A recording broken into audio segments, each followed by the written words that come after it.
Oh,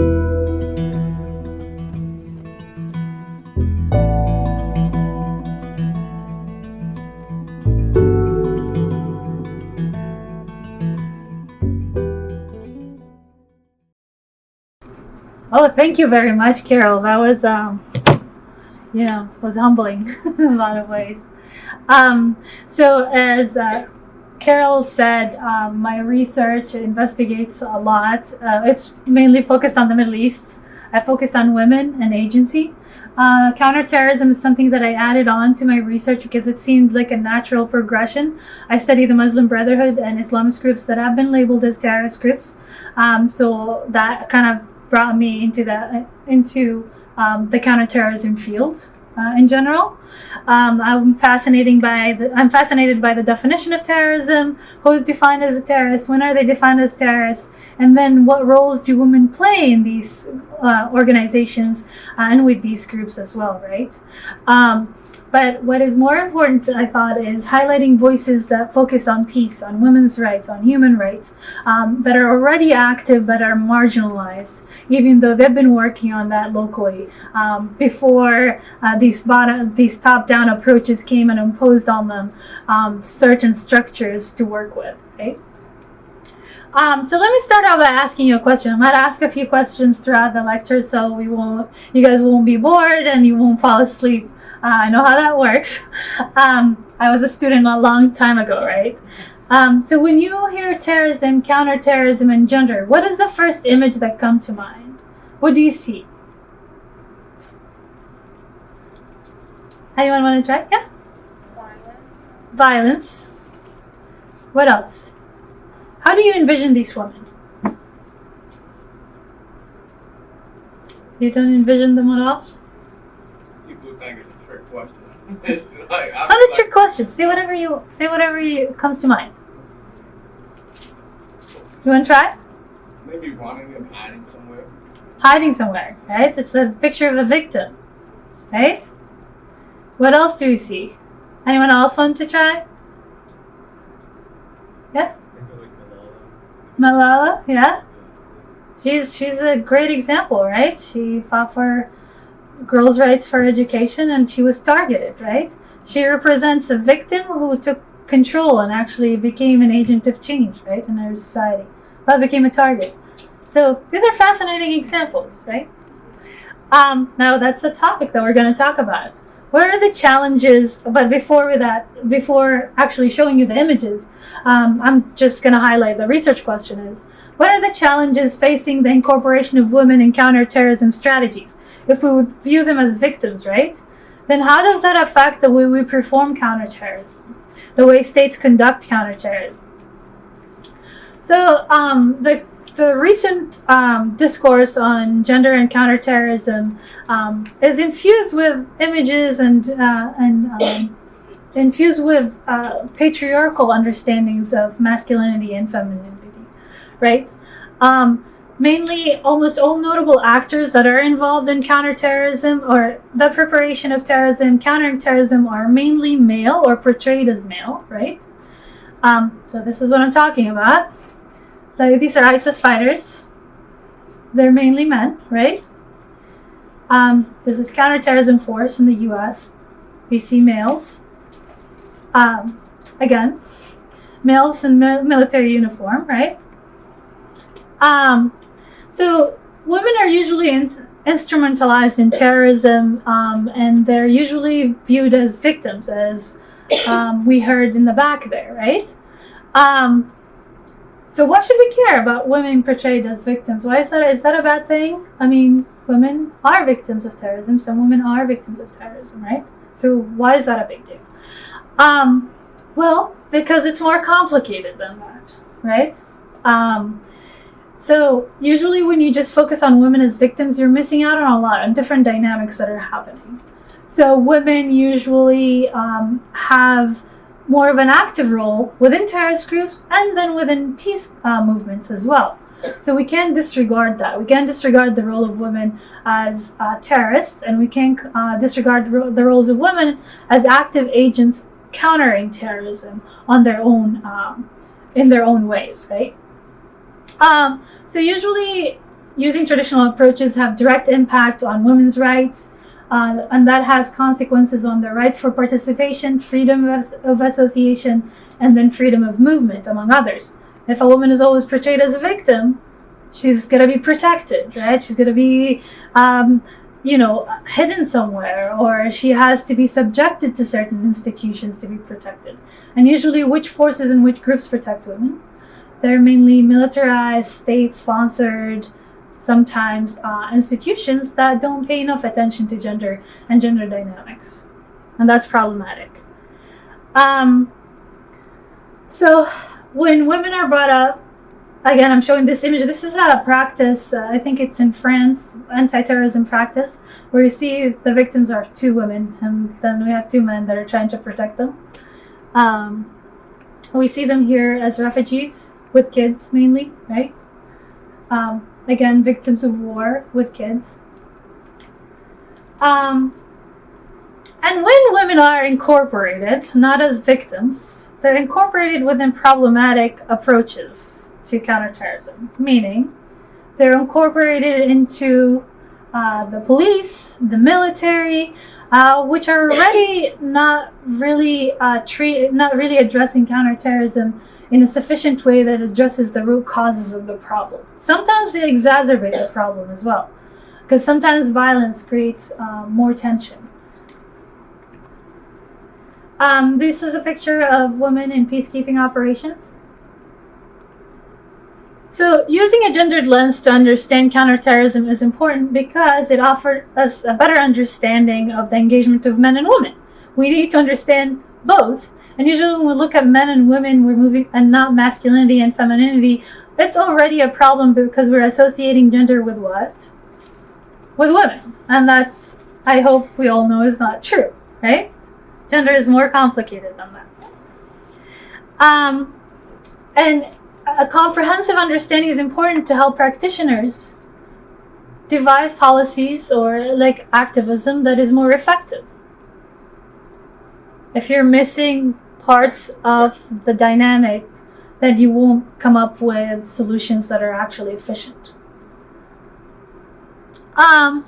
So usually taking gender seriously will allow the inclusion of women not only in peacekeeping efforts, peace processes, and making these processes more effective. Women engage in counterterrorism efforts in their capacity as policymakers, political leaders, educators, mothers, community members, and activists, not only just victims, right? And a lot of women actually work with girls and other women, and they have access to these groups to that specific group of people that others don't have access to. So think if you're a male wearing military uniform, Westerner, who's going to work with a local group in Afghanistan. You're not going to have the same access as a local woman who has already established trust within the community and has access to these spaces and knows the norms of the culture, right? It's different. So the issue with studying women's roles in terrorism and counterterrorism comes because we have a few problems. First of all, data on group membership is unreliable, especially when it comes to women. It's not like we have a list of like women members of ISIS and what roles they had, right? There are some documents where we don't have access to a lot of it. So the data itself is problematic. Usually, as we said, the division between terrorist and victim, where women are usually categorized as victim, and the terrorist is usually a brown male, right? Stereotypically Middle Easterner. I usually ask my students, what do you envision when you think of terrorists? They always think of Osama bin Laden. They always think of somebody with a beard and a brown skin and like carrying the Quran, which is fascinating because terrorism is older than that, and there are lots of left-wing extremist groups, right? And again, as we know in the US, right-wing groups are responsible for more incidents than any other terrorist group, right? If you look at the recent FBI statistics. There are certain conflicts that are covered more, and one of them is the Israeli-Palestinian conflict. So I'm Palestinian with Israeli citizenship. I shouldn't complain about that, right? But I'm not complaining, but I'm highlighting that some conflicts have been covered more, and we need a wider comparative perspective. And then we have we focus more on violence and less on nonviolence. Nonviolent actors, how are they organizing? Right? And then the last one is usually the dominance of Western perceptions and stereotypes, right? That marginalizes alternative understandings and evaluations of issues concerning sex, gender, and violent extremism. What somebody in the US and a Western country views as a terrorist group, as an extremist act, for others that's resistance, right? And it depends on where you're situated. So the research on the topic, thankfully, started evolving. We still need a lot of improvement. So we have research on women's roles in preventing violent extremism, women's roles in promoting violent extremism, not only preventing, because they can promote violent extremism, and they don't have to strap bombs around themselves to promote violent extremism. There are many ways that women engage that come from domestic spaces to support these groups, right? Just providing support, domestic support when the men are not around, right? How many of you saw the video of ISIS women in a refugee camp recently? Nobody saw that? These women are in a refugee camp and they're saying ISIS's ideology is going to live on and we're going to raise our kids to actually live up to that ideology. So these women are active, they believe in it, right? Some of them, I'm not saying that all of them, but to categorize women in one category or put them in one box is wrong. Okay? The other topic is the relationship between violent extremism and violence against women and girls. Is there a relationship between just general violence against women and extremism, right? And then the next type of research is the gendered nature of the war on terror. I don't know how many of you listened to Laura Bush's speech when she talked about the war on terror in Afghanistan. She justified it in a way that they're going to save women and securitizing women's rights to justify war, right? That is a problem too. Because then women's groups who are already active on the ground are being labeled as Western agents who are promoting the agenda of the US. And that's a problem too. Okay? And the last one is the influence of counterterrorism policies on women. So let's say, okay, you assassinated Abu Bakr al-Baghdadi, or as the president said, Abu Bakr al-Baghdadi, whatever that was. What happens to his family? He took 3 of his kids, right? How many wives did he have? Where are they now? How does that affect them? If you arrest somebody on charges of terrorism who has been the provider for the family and the woman doesn't have access to jobs, what happens to these women when that happens? Right? We don't talk about that. Do we have to care? Should we care about these women? Right? That's a question that everyone's asking in the context of ISIS. Should we care about the wives of ISIS? Which is an interesting label, labeling women based on their relationship to a man, right? A wife. So I might skip a few of these slides because we have time. But I might in the process skip a few of the slides and then we can talk about them in the Q&A. So again, men and women experience extremism differently. Women provide crucial feedback on the efforts of the international community. So again, is it working or is it not? Women are in a place to say, right? Their feedback is important. They are very effective taking initiatives locally because again, they build trust. They have access to spaces that other people don't have access to, right? They can also talk about the hardship of having a family member joining a terrorist group. Again, all of this viewing women as just responding to things and not taking active roles in the process. And also women tend to bring a lot of media attention. Like when the suicide bomber is a female or when the victim is a female, we tend to pay more attention to that than if it's a man. And some terrorist groups caught up on that, right? It's very strategic and it brings more attention. Usually, again, misconceptions of victimhood kind of made us underestimate how the role of women in in promoting violent extremism. However, because we see more women involved in terrorist groups, we're seeing more literature that recognizes women's complex roles in supporting and encouraging violent extremism. Can you think of one way a woman can encourage and promote violent extremism? One person?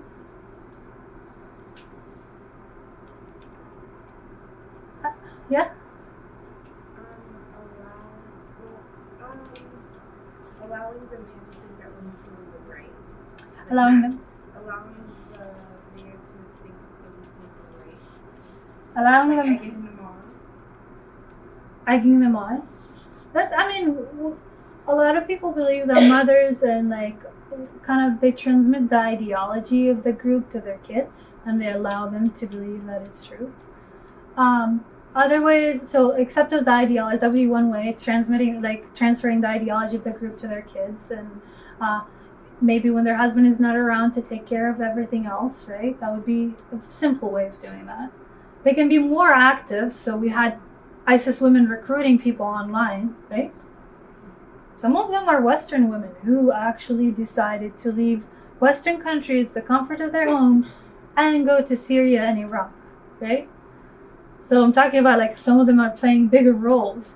Some of them participated in Al Khansa Brigade, which is a brigade filled with women. Its role was to monitor women because ISIS couldn't pat down women. Women were supposed to fully cover. So how can you tell if it's like a Yazidi woman trying to escape, or a man trying to escape in a woman's outfit, or if it's a real woman who wants to just cross somewhere else, right? It's hard, and religiously a man is not allowed to touch her. So they employed women to do so. Interestingly, foreign women got paid more than local women to do the work because they have skills. They're reaching out to external audiences, which is fascinating, right? In a way. So there are lots of ways that women can get involved. So usually women, when they get involved in terrorism, they're usually like, oh, that's an exception. There's something wrong with her. Probably she lost a lover, or there's something seriously wrong with her. She's not a normal woman, right? Which is again problematic because women join these groups for the same reasons men join these groups. Political, we have ideology, nationalism, injustice, right? It depends. There's lots of reasons why women join. And just putting them in one category is problematic. As we said, some scholars have figured out the tactical reasons to recruit women. A woman can hide a bomb easily, right? You're wearing loose clothes, and it's easy to have it around. That's one way. We talked about media coverage. The group, if their reason for a suicide bombing is to get, for instance, more media coverage, that's the easiest way to do it. But that's not to say that women are subject to these, they're just incorporated because the group wants them to be incorporated.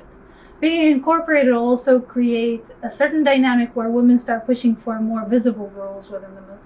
And that's what I would like to focus on, is the agency aspect of it, right? Usually, and we address the media attention, I guess.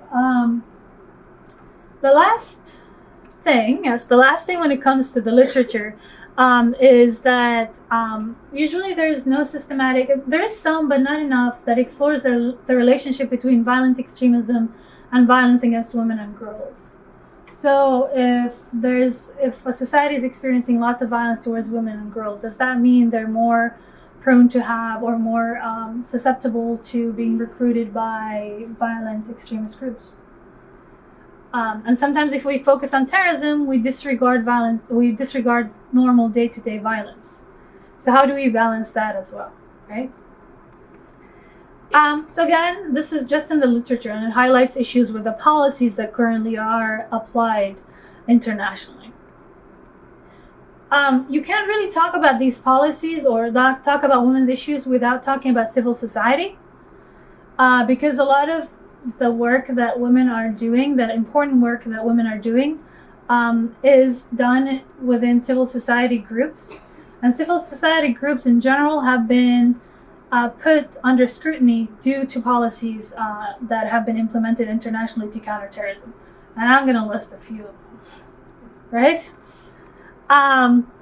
So the international community agrees, okay, we need to include civil society. Like, there are lots of, they mention it in speeches, they mention their support to it, but they're not doing it effectively.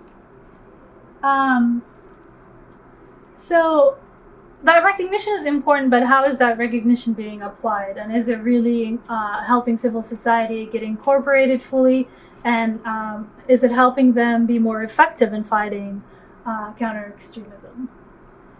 So we see that from statistics that civil society organizations are really effective. There are more than 1,000 civil society-led PCVE, which is preventing and countering violent extremism, initiatives, and they're ongoing in more than 100 countries across the world. And they have civil actors, different civil actors, including women, youth, families, mothers, and others. We see a lot of women's groups that are active. So Women Without Borders, founded in 2008, the first female counterterrorism organization, Sister Against Violent Extremism. Now, this group is operating in countries such as Yemen, Indonesia, India, Pakistan, Israel, Palestine, and Northern Ireland. So it has a big outreach, right? So one of their campaigns, again, they're called Sisters Against Violence, and one of their campaigns is Mothers for Change. We see the gender identities being employed even in the names of the campaign and the names of the organizations. This organization encourages and empowers mothers to take action against extremism in their communities. Now, there's emphasis on mothers, right? It's a good thing to engage mothers, but also there are problems with that. Because if you got to read one of the articles, it kind of addresses the problem with incorporating mothers. Does anyone want to try? So, did I see it? No. Think about it. If the mother is at the center, then it's easier to blame her for violent extremism. Well, you weren't a good mother, right? That's why your son joined counter-extremism, or that's why your son or daughter joined an extremist group, right? So you're placing the blame on mothers, and that can be a problem too. There's no one clear solution. Usually there are good sides and downsides for each attempt, right? Then we see them in India. They launched also again the same campaign, Mother for Change, to help families of victims of terrorist attacks to heal, and then to empower mothers to educate their communities and families against the ideologies of violent extremism. So responsibility on women to educate their communities on violent extremism. And we can discuss how efficient that is. The other organization that is important to highlight, and I'm a big fan of the work of the organization. I met the founder of the organization. It's called Noor Educational Center. So the center relies on moderate reinterpretation of the religious text. So they're using already things that are present in the culture. They're not importing things from outside, right? It's like they're using religion as a tool rather than the enemy in countering violent extremism, right? Because it's usually blamed on religion when we say Islamist groups, radical Islamist groups, the different terminologies that people use. But here, religion is being used as an asset to counter extremism. So they reach out to local religious leaders, the imams, and they help educate them on de-radicalization, on why religion, for instance, is not against girls' education. And they got a lot of imams to join the program. And it's an initiative that run by women. They develop peace education programs. They provide women with economic skills. They focus on human rights. They have gender training programs for Islamic imams and Islamic scholars. And they reach out for boys. That's the important thing. They're not only focused on women. They're reaching out for boys and men and engaging them in the process as well.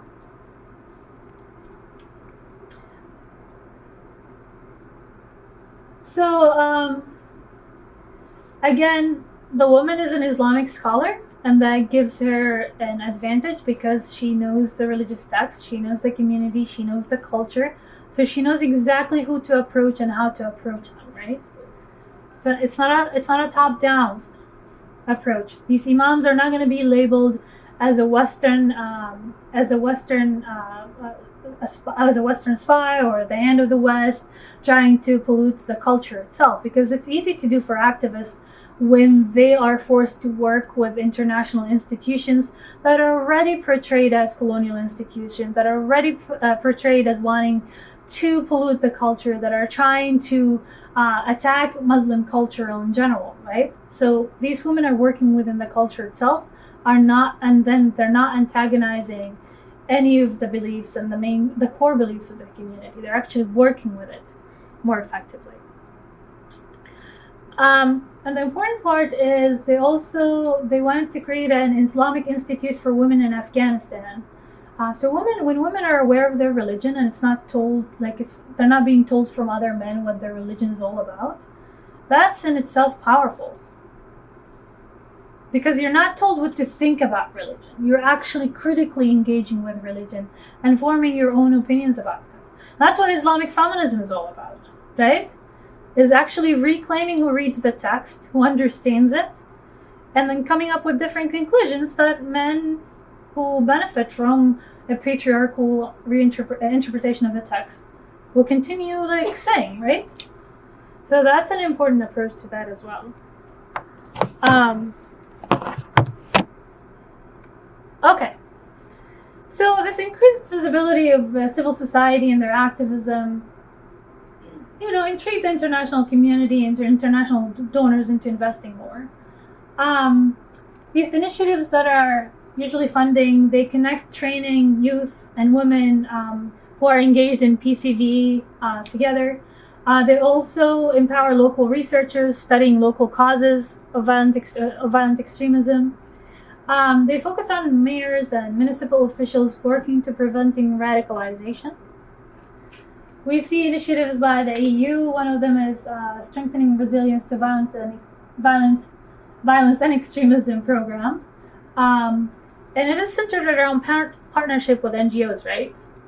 Now, they're not ideal. Wait, we're going to discuss all the challenges with these programs. They have good intentions, but they're not being applied in an efficient way. So why is civil society and women's groups specifically are essential for countering terrorism? They already have experience to navigate structural conditions, right? And that helps them identify, certain warning signs.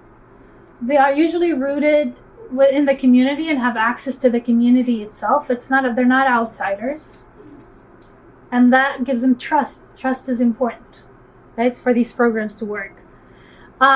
They focus on peace building, reintegration, good governance, rule of law, human rights, that's an important one, and women's rights, right? Interfaith dialogue comes up a lot in the work of a lot of these groups, and youth engagement.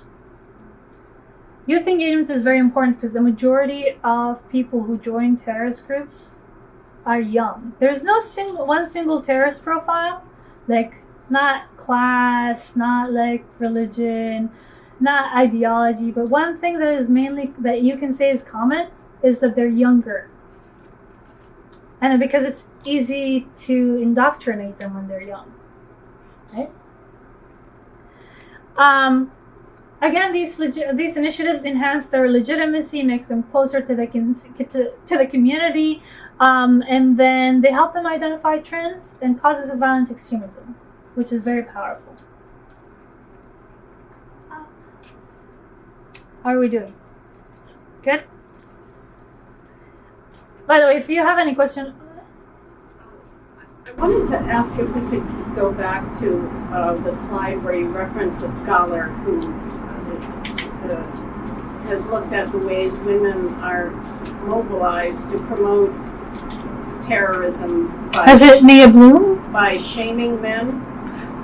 Oh, yeah. So one of the things I wanted to think about or wanted to ask you about is whether or not there's a kind of a potentially dangerous slippage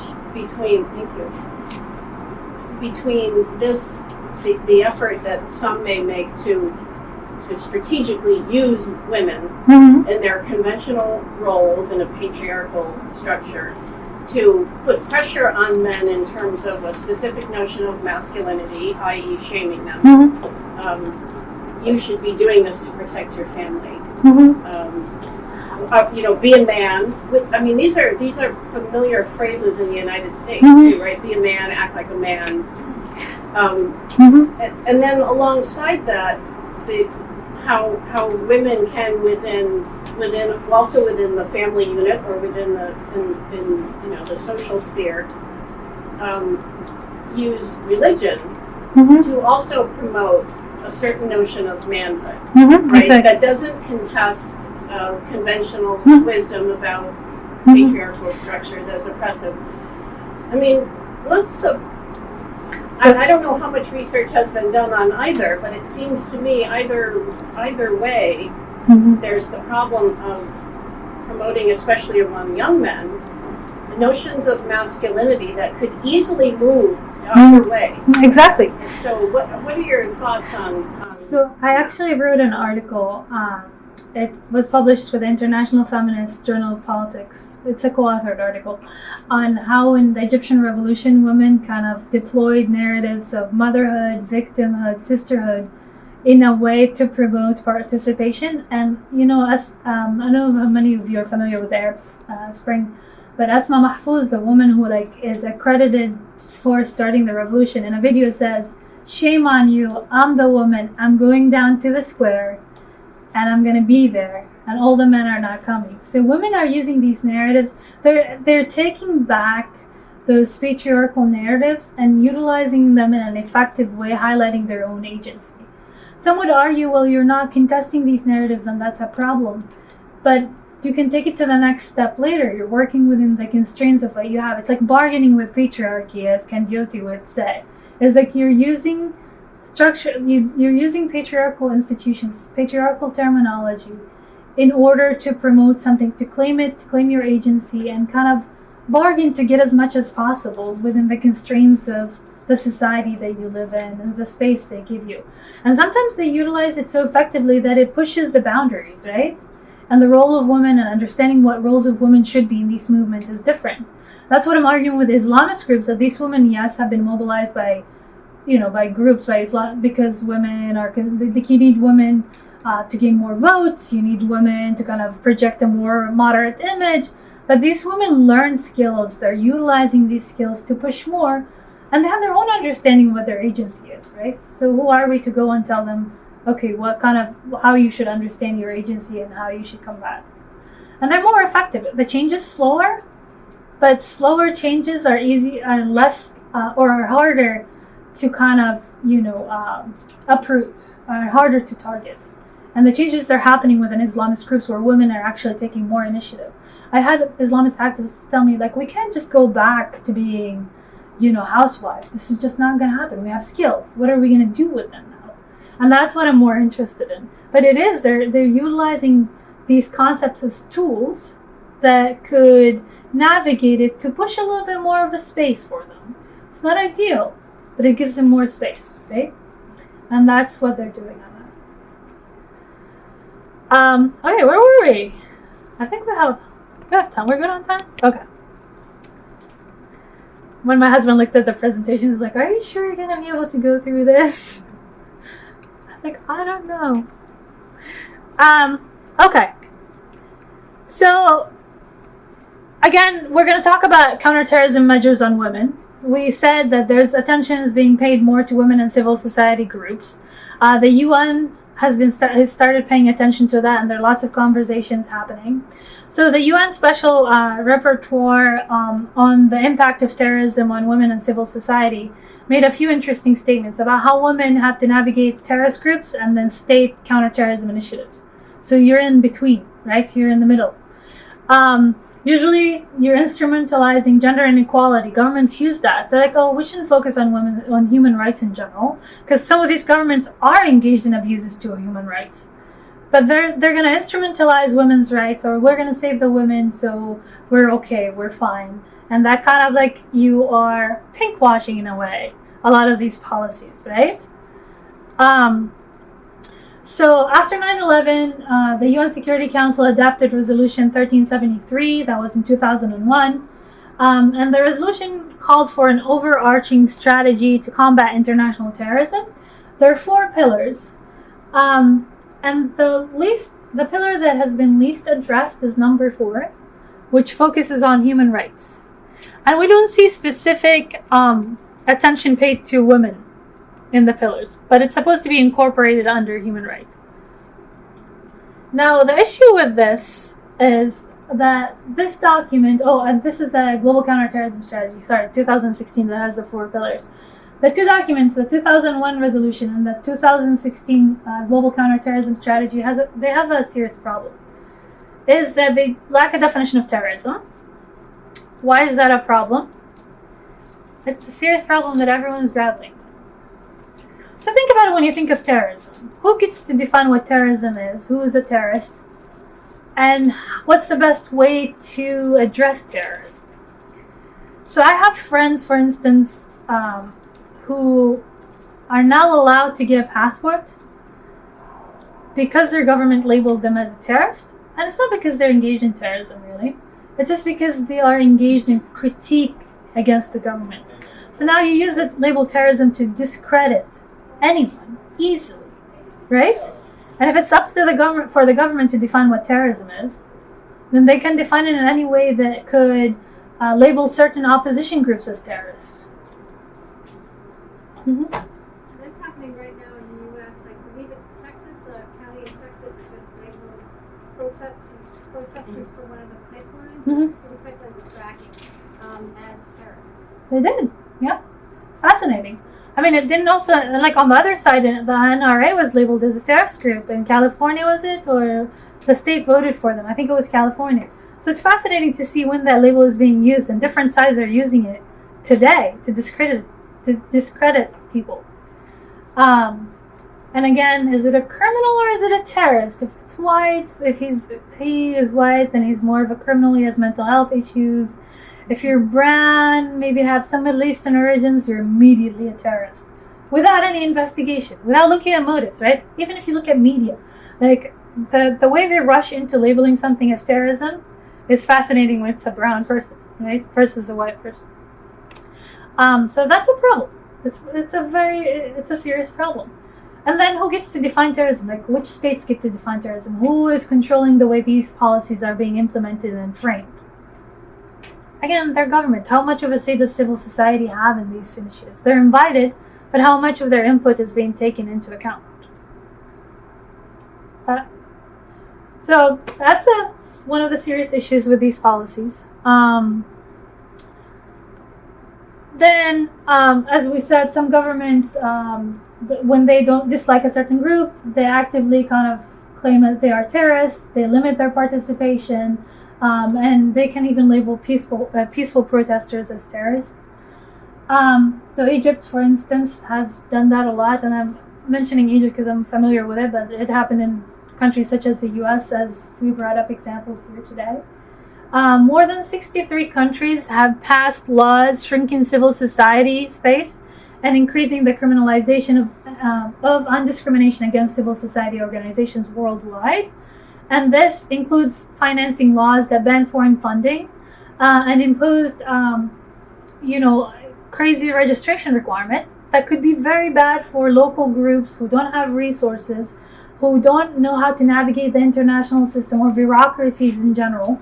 They just can't, and that kind of prevent them from working on the issues that they've been working on, or that they want to work on, addressing extremism in the community.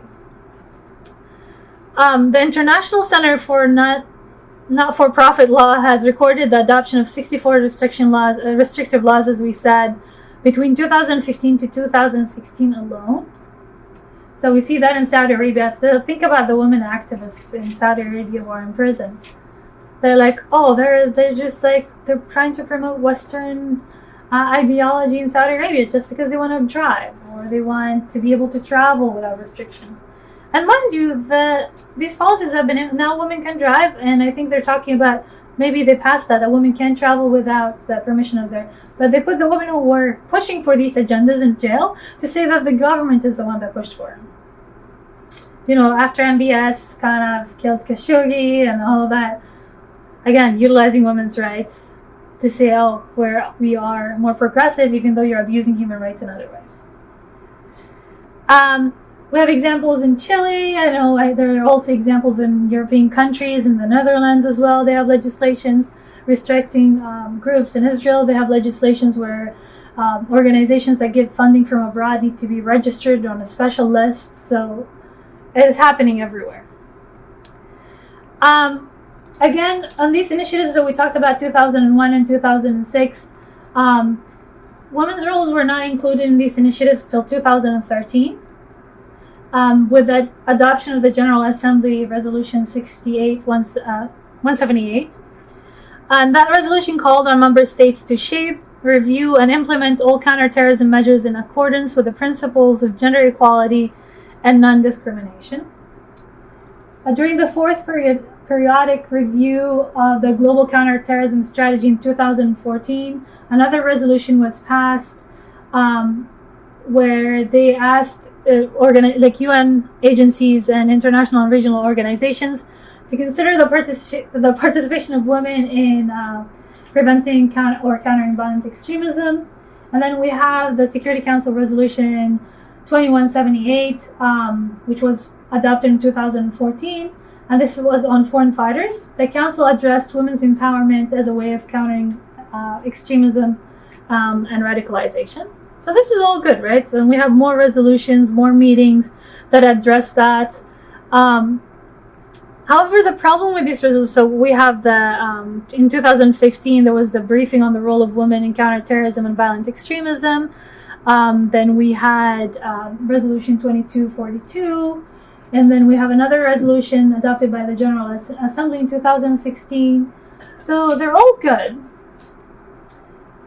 However, that did not change the pillars of the 2016 strategy, right? So we saw that human rights was number 4. We said it was marginalized, but women's issues were not highlighted in that strategy itself. The structure hasn't changed. Moreover, when these meetings are convened and women are invited, they're not really meaningfully incorporated. There are a few women's groups, and think about it, what organizations can attend these meetings? Who's allowed to attend these meetings? Usually they're more well-funded organizations, established, they're well-known to the international community. Local organizations that don't have the resources, that are actually, it's more important to incorporate them, are not being incorporated, and that's a problem. Again, these women are filling the gap when the government and international institutions are not able to implement certain projects that are effective or even be accepted in that area or being trusted to implement these projects. The most important element of legislation, again, is financing. As we said, it has been used the main purpose of financing the Countering Terrorism Financing Act was to weaken funding for terrorist groups. It essentially was mainly targeting criminal groups and then money laundering, but then it got expanded to terrorism. These rules, there's an article in the in the financing aspect, which is called the R8 recommendation, and it specifically targets non-governmental organizations. They're saying they're vulnerable to terrorism and terrorist funding. And that puts civil society organizations in a bad place, right? Because it makes them target, and again, empowers the government to label any organization as a terrorist group if they are not compliant with reporting of funding, or where they're getting their funding from.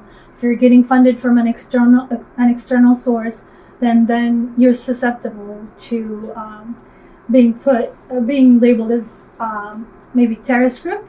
And also, a lot of these groups work with terrorists, right? They want to work with communities that need help, and some of them are extremists. So think about like children who are born into terrorist groups, or they're trying to navigate the relationship between terrorist groups and the community itself. So if you address any community that is targeted as a terrorist, or you're engaged with groups that are labeled as terrorists, even if your work is focused on human rights and women's rights, then you're still being targeted.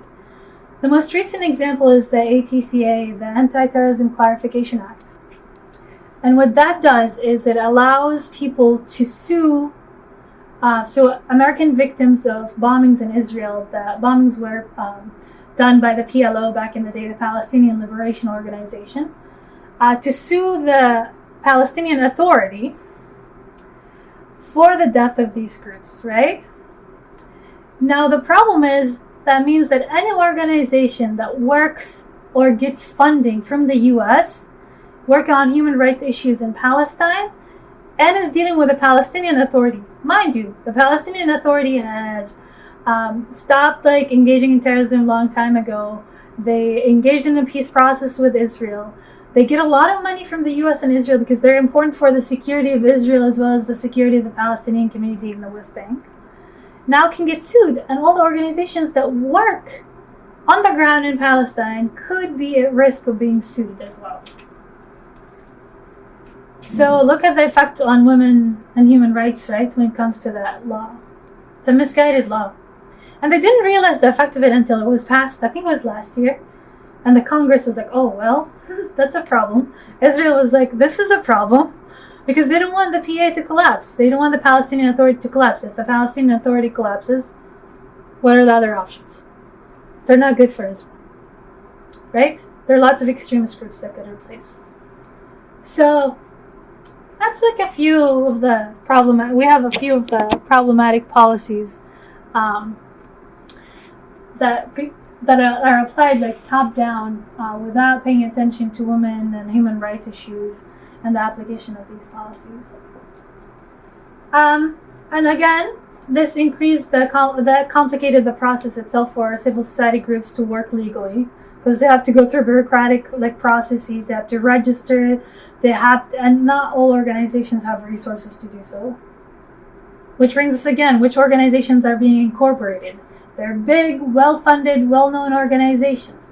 We're not paying attention to smaller organizations that are doing a lot of incredible work on the ground, right? We're not paying attention to these organizations.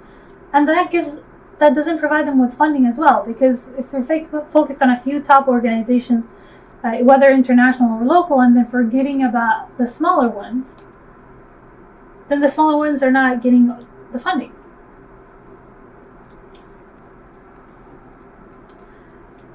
So these legislations, first of all, help governments label groups as terrorists, and then prevent local groups from operating because they don't have the resources, the time, or maybe they don't even know how to navigate the system to work with them. That creates distrust on top of already the mistrust that they have with the government.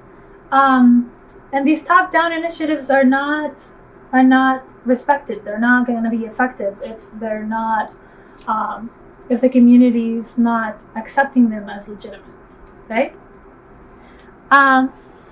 Thanks. And that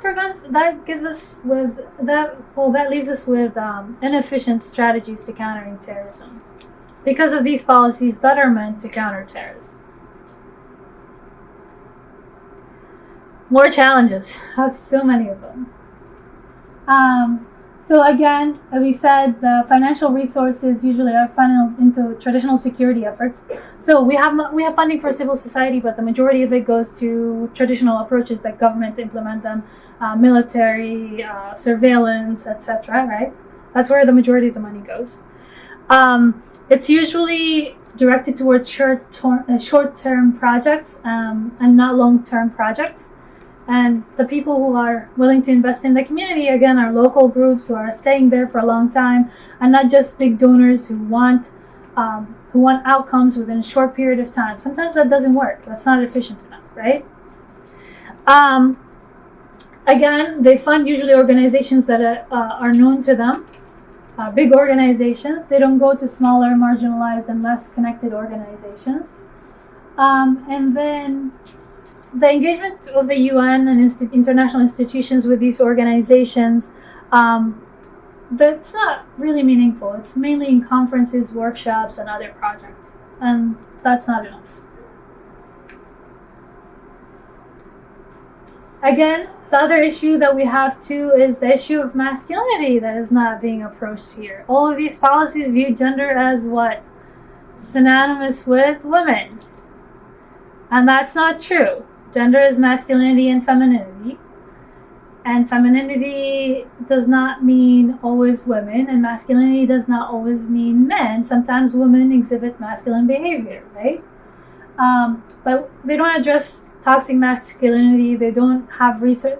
Some research has been emerging recently on the topic of masculinity, but it's not enough. And usually when we talk about masculinity, we talk about it in Arab, toxic Muslim Arab masculinity in that sense. Not general. It's more cultural and essentializing than it is about power structures that exist everywhere. And that's another problematic element. Again, instrumentalizing gender as synonymous with women, that could distract our attention from violence, that is happening every day. Gender-based violence that is happening every day, not only in the context of terrorism and counterterrorism. A lot of women in groups are wary from engaging with state-sponsored or even international-sponsored programs because they don't want to be targeted or labeled as, again, the hand of the West. So that's an issue as well.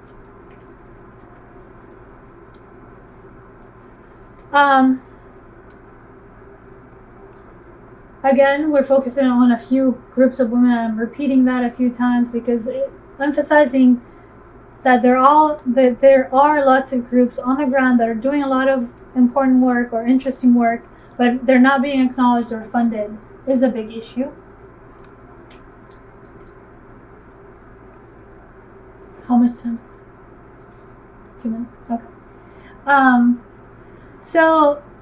And the separation between women's issues and human rights, that's a problem, as we said. Remember what we talked about. You can always say we're promoting gender rights and women's rights, but we're trying to mask our abuses of human rights.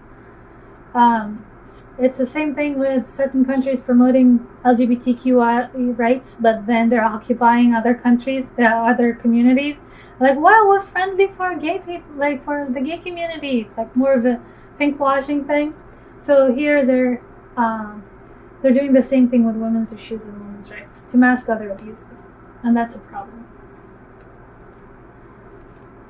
So again, we need more focus on human rights, focusing on local community, on local groups, and we need more comparative studies to understand how to do that, right? How are women doing that more efficiently? We don't have comparative studies yet. Some studies are emerging country by country basis. We have a lot of great literature, mainly by think tanks, policy organizations, but we need more academic work on that. And hopefully my project will take us there by conducting interviews I'll start out with women in Afghanistan. I am very fascinated by the work of Noor, the organization I talked about where they educate imams. And then maybe in Indonesia and Sri Lanka, focus on these different initiatives that are happening there and try to compare and contrast the different organizations and how they're navigating international restrictions, state restrictions, as well as their communities' restrictions, right? And carving spaces for activism, because that highlights their agency more than anything. So I think I can stop here and take questions. I hope that wasn't too long. So we've got about 15 minutes before the class ends. Let's be sure to get questions from students, and then there'll be a brief break. And anybody who's interested can stay longer and have a more follow-up conversation. Yeah. Do you guys have any questions? One portion of your slides, you mentioned that tactic against counterterrorism was to one of the tactics against counterterrorism was to empower the women in communities. Who's doing that empower? Is this like the government's helping international?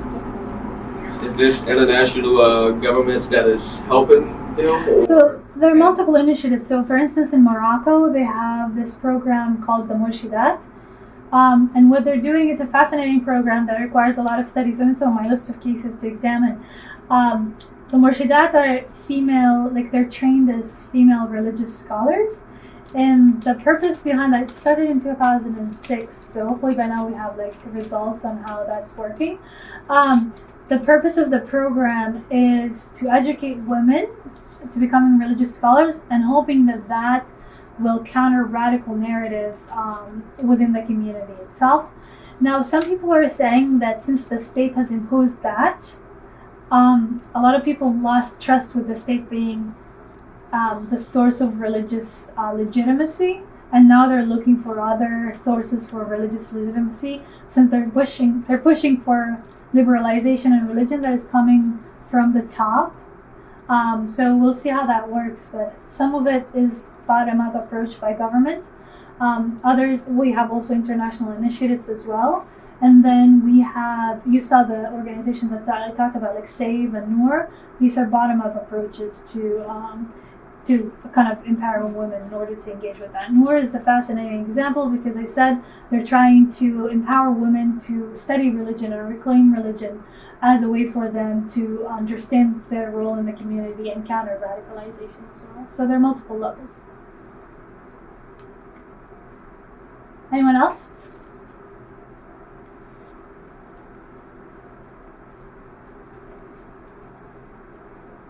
Amy?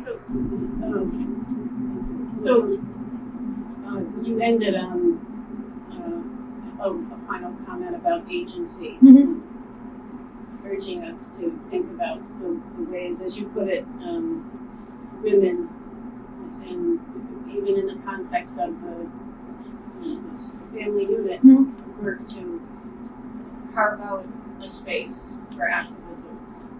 I wonder, is there also a space for, or what are the spaces in which women who are doing that work, grapple with the risks they take in doing it? Yeah, so for instance, Jamila, the woman from Noor, the Afghanistan, got a lot of death threats. And she knows that, she's aware of it. And she said, I will never leave my country regardless of the death threats that I'm receiving, and I'm going to continue my work. So they are being targeted, and they are being, that's the cost of visibility, right, and impact, is that you have to deal with these issues. You're being targeted on that level. And then you become visible not only for terrorist group, but for state institutions and other groups. Like if you stay at home, there's one way, but that's the cost of visibility, I guess, is that you're being targeted. And they grapple with these issues, and they're willing to take risks, at least the women that I talked to. So are there narratives then that develop around women's courageousness that kind of might instigate other conversations about terrorism as not being an expression of courage, but rather women's courageousness is true courage? I mean, is there a way in which, I guess I'm asking, is there a way in which women who are engaged in carving out a space for activism in their daily lives or in groups of among other women who are mothers who are caring for children and so on? Are there ways in which anyone who's doing research is seeing narratives about women's courage emerge that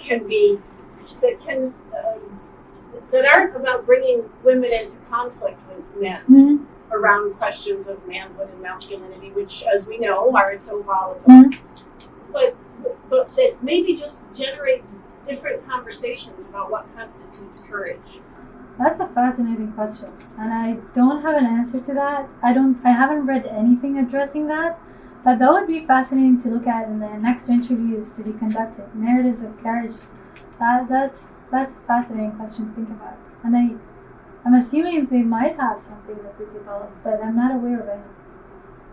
hey, maybe our next research project. Yeah. I just want to ask, I guess it's kind of related to the narrative thing. Is the role of, you mentioned media alongside government as a portion that defines what terrorism is or what a terrorist looks like? Is the role of media being addressed? Is there a counter media thing that's being used, I guess, to kind of recreate the image or kind of put out, redefine what courage looks like and what, terrorists. Counter media. So are you talking about it in terms of these organizations on the ground? Well, in terms of that, or in any form, any shape or form. So these groups, from my understanding, are very aware of the media and the importance of the media in creating narratives. Islamist groups are familiar with it. Terrorist groups are familiar with it. So they are utilizing it in different ways.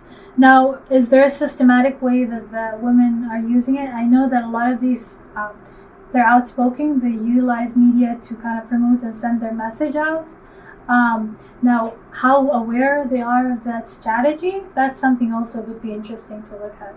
If they're navigating that to create new narratives of courage and narratives of like female agency as well.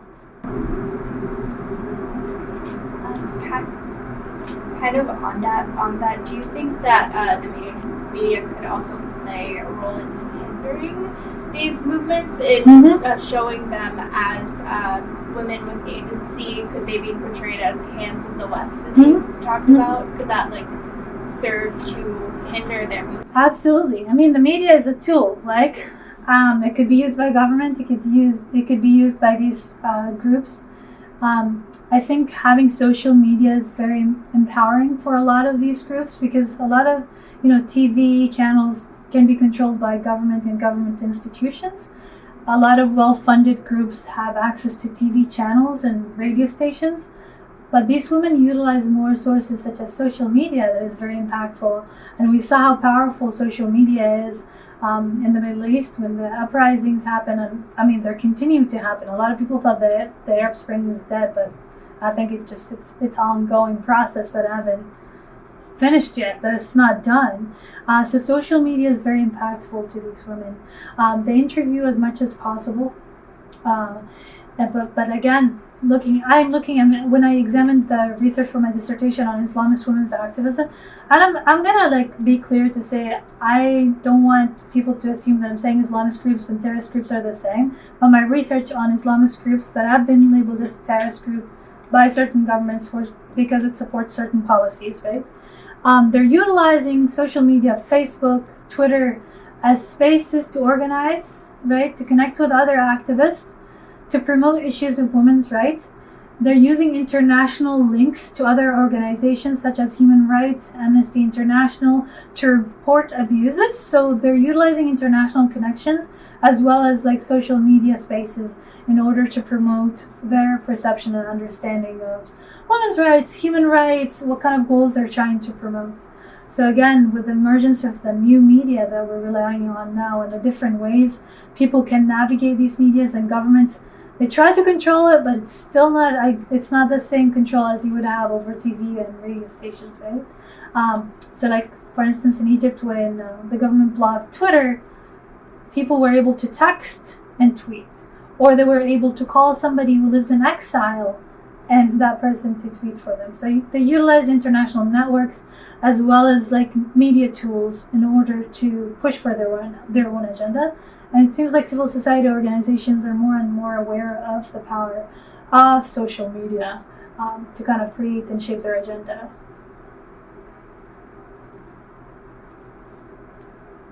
Anyone else?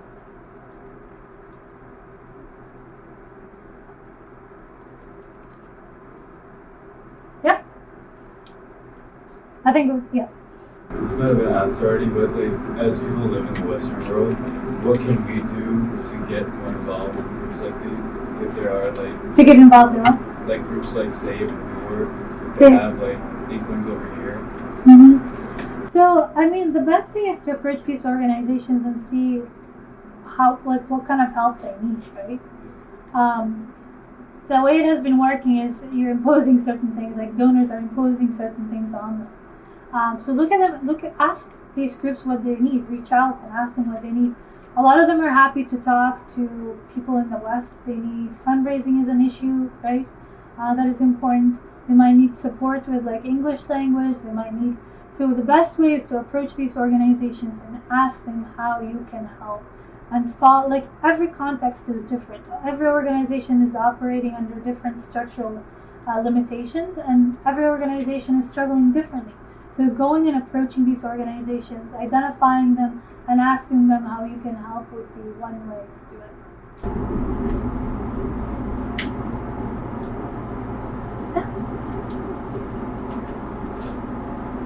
How can we keep track of, as your work progresses, how can we continue to be connected to the information that you are compiling and just kind of have access to that so that we have an academic source as well?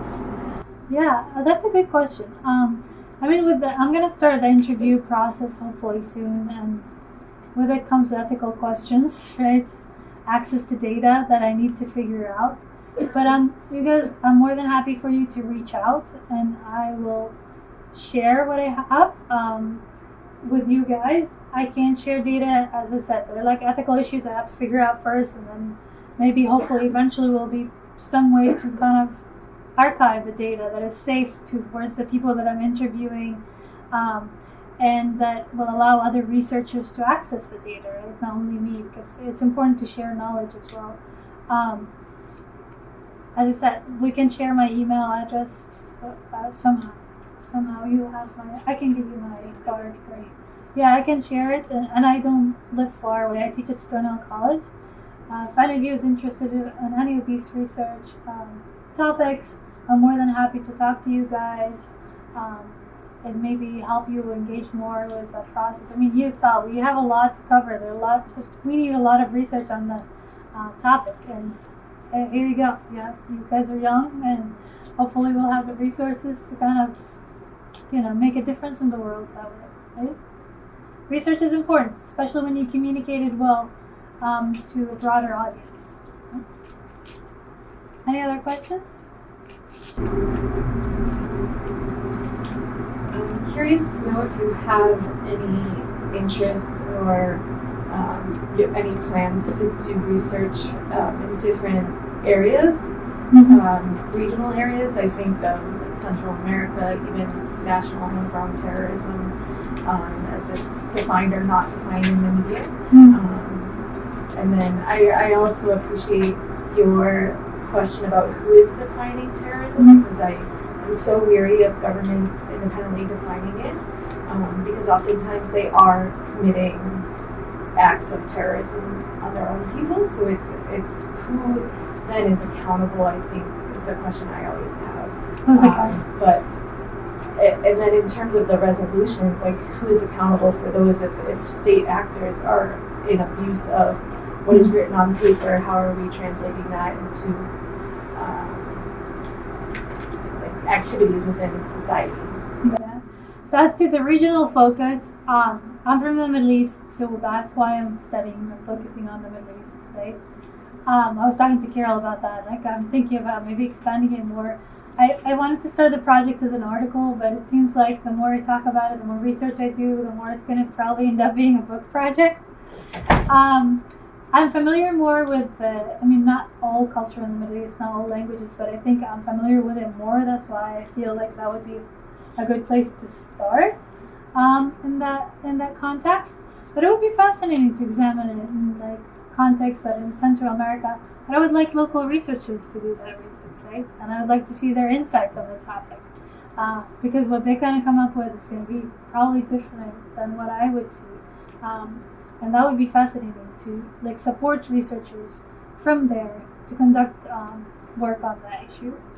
As for who's accountable, accountability is an issue. I mean, terrorism, the other problem with terrorism is that you don't labeling state terrorism is kind of an issue, right? Because terrorism is what has been used as an ideological term, and now people are moving away from using it as an ideological label to using it as a tactic. So terrorism is a tactic that can be used by organizations and states at different times. And organizations that use terrorism at one time don't have to continue using terrorism. They can revert and become political parties. So think, for example, Hezbollah is now in the government, right? It is a legitimate, people vote for them. They have their own supporters, their own institutions. But before they were active, they were mainly a guerrilla group that was founded to target or to address Israel's invasion of southern Lebanon, right? That's why they were founded. So a lot of people are moving to viewing terrorism more of a tactic. But that doesn't mean that states are going to adapt that as a way of viewing terrorism. And the fact is that in international organizations, member states are the ones who are making that decision, and everything is voluntary, right? They can't enforce it. They can't just send military to, unless the Security Council kind of approves certain operations for him. For there's lots of restrictions, and again, who's in the Security Council, right? So it is a problem. Enforcement is a problem. I mean, do we want an enforcement by the Security Council, by an institution that obviously is governed by only a few countries, right? So that is another issue that we have to grapple with. So there are a lot more issues. You are welcome to stay and have more of a conversation. Those of you who need to leave because it's the end of class time, you should feel free to leave. Those of you who are staying, please join us. We'll just make a circle up at the front. And before you leave, 2 things. One is I want to remind you, please fill out one of those evaluation forms. And number 2, please join me in thanking Professor Mhajne. Thank you.